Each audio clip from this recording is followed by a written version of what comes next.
brûlés sont derrière nous, Hargeisa, deuxième plus grande ville de Somalie, qui est devenue la capitale de la République du Somaliland lorsque ce pays a proclamé son indépendance en mai 1991. Nous sommes en route pour le champ de mines d'Abouxika où il y a des mines anti-chars et des mines antipersonnelles. Direction la frontière qui sépare cet ancien territoire britannique, non reconnu par la communauté internationale, de l'Éthiopie. Nous avons un garde du corps qui fait partie de la police, mais dans cette région, tout le monde connaît les activités de Halo Trust. De mines, cette région en est truffée. Le danger n'est jamais très loin et les accidents sont fréquents. Mais depuis 20 ans, les habitants du Somaliland peuvent compter sur une organisation non gouvernementale britannique spécialisée dans le déminage humanitaire, Halo Trust.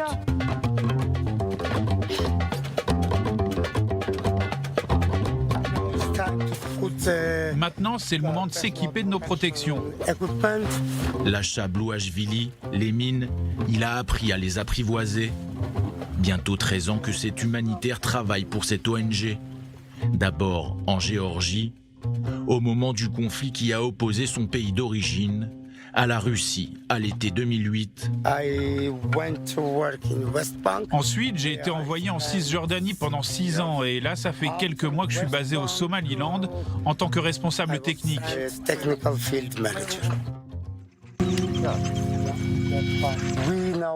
Là, on va rentrer à l'intérieur même du champ de mines.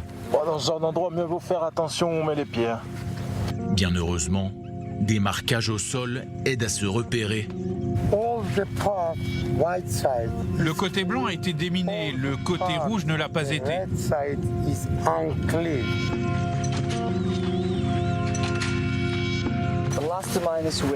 C'est ici que les 2 dernières mines ont été trouvées, en septembre dernier. 2 mines antipersonnelles de modèle B4.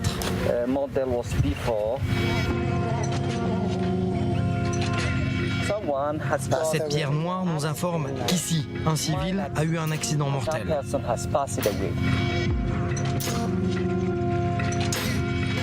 Les démineurs d'Halo Trust s'affairent du matin au soir à la recherche de caches d'armes, de mines antipersonnelles ou d'explosifs datant des guerres passées. Être démineur, c'est un travail difficile, mais c'est gratifiant, car une fois que les terres sont libérées des mines, les gens peuvent y retourner et les cultiver ou y construire des habitations. Les enfants peuvent y jouer, mais le processus de déminage est vraiment compliqué. Il y a énormément de responsabilités. À l'image de Youssef, l'ONG s'appuie surtout sur un personnel local, composé d'hommes et de femmes, qui ont été spécialement formés pour le déminage.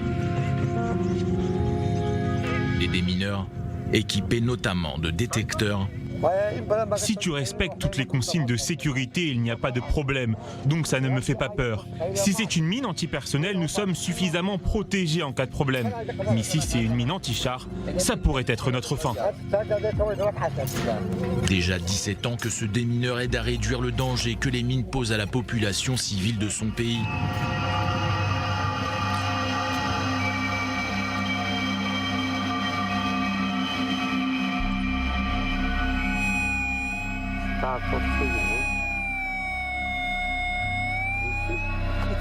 Quand il y a ce signal, c'est potentiellement une mine. Nous allons vite le savoir.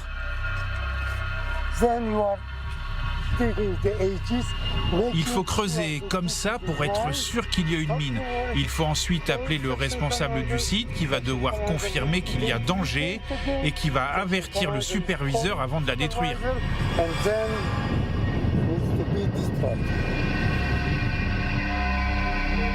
Chaque année, au Somaliland, 200 mines en moyenne sont localisées avant d'être détruites.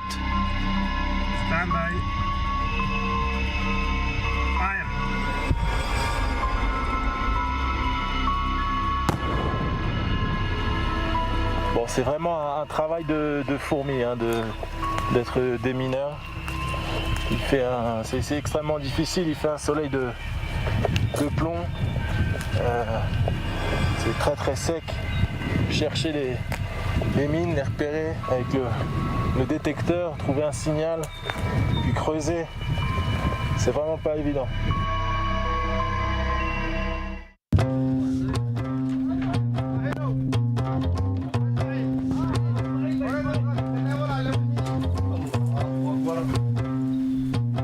Après leur journée de travail, c'est dans ce camp que les démineurs se retrouvent. Les démineurs restent ici pour un long cycle qui peut être de 25 jours, des fois 26, 27. C'est donc là qu'ils vivent, mais les hommes et les femmes sont séparés.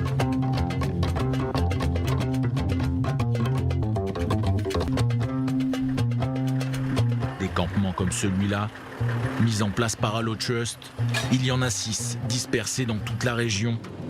Mais c'est à Hargeisa que se trouve le quartier général de l'ONG.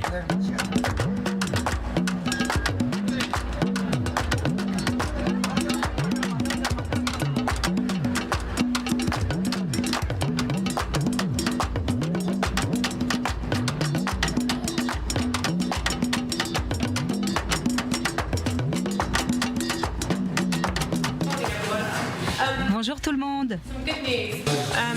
Nous tenons une réunion 2 fois par semaine avec l'équipe dirigeante afin de partager sur les différents projets sur lesquels nous travaillons. Jane Strongways a passé plus d'une décennie dans les renseignements militaires britanniques. Il y a 2 ans, elle est devenue la première femme à prendre la tête de Allotrust Somaliland. Aujourd'hui, sous sa responsabilité, près de 530 employés. Allotrust est même le 3e employeur de toute la région.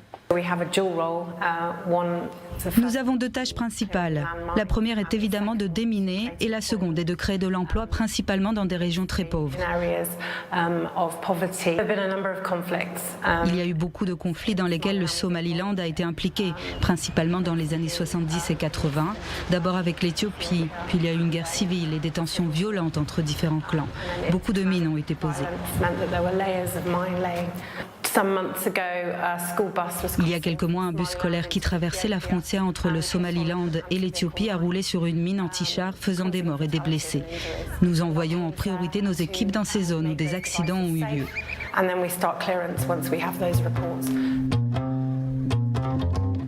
Depuis que Jane est responsable du projet, de nombreuses femmes ont rejoint l'ONG.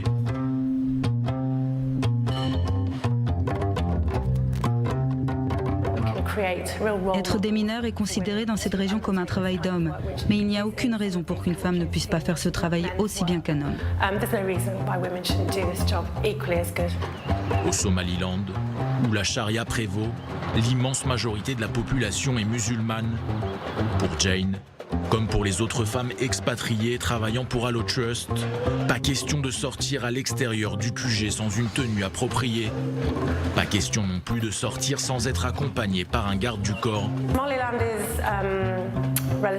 Le Somaliland est un pays relativement pacifique et calme en comparaison aux pays voisins, notamment le nord de l'Éthiopie et la Somalie, en particulier la région du Puntland.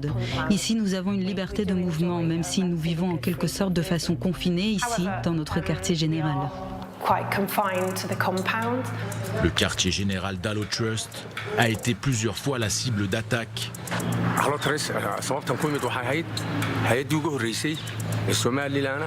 Au moment où Allotrust a commencé à opérer au Somaliland il y a 20 ans, le quartier général a été attaqué.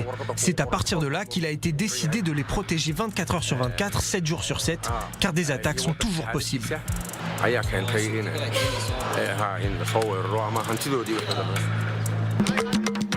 Après 2 ans de bons et loyaux services, Jane s'apprête à quitter son poste et à s'envoler vers une nouvelle mission. Allotrust est en effet présent dans 27 pays à travers le monde. Ça a été 2 ans fantastiques, surtout avec le coronavirus où nous avons décidé de continuer le travail. Je suis vraiment très fière de mes équipes et du travail accompli. Beaucoup d'autres organisations humanitaires ont préféré quitter le pays.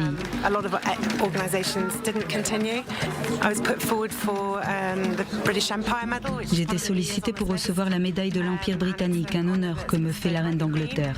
Normalement, la cérémonie se déroule à Londres, mais dans mon cas, j'ai trouvé plus approprié de le recevoir ici auprès de mes équipes au niveau de la frontière éthiopienne où nous déminons.